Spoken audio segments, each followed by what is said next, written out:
With regards to Syrian refugees, Saudi Arabia, since the beginning of the crisis, has taken in almost 2.4 million Syrians, of whom somewhere between 600,000 and 700,000 still remain in Saudi Arabia.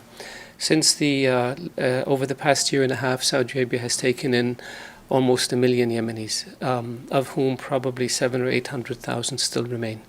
None of them is in a refugee camp. None of them lives in a tent.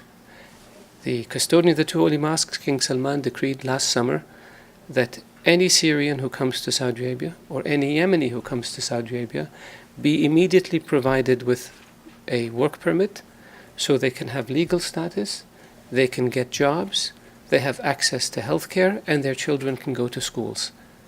Because we don't have one person in a tent, and as a consequence, we have not registered them with UN organizations as refugees.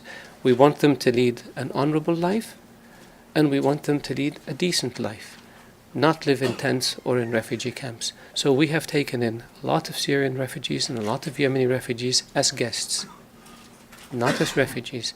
And they're free to stay in Saudi Arabia until the crisis is over and their homes are rebuilt and they can go back. But we haven't announced this or made a big deal out of it because we're not doing it to get credit. We're doing it to help our brethren in both Syria and in Yemen. And this is in addition to the substantial financial assistance that the Kingdom of Saudi Arabia has provided to Syrian refugees in Yemen, in Lebanon and in Jordan.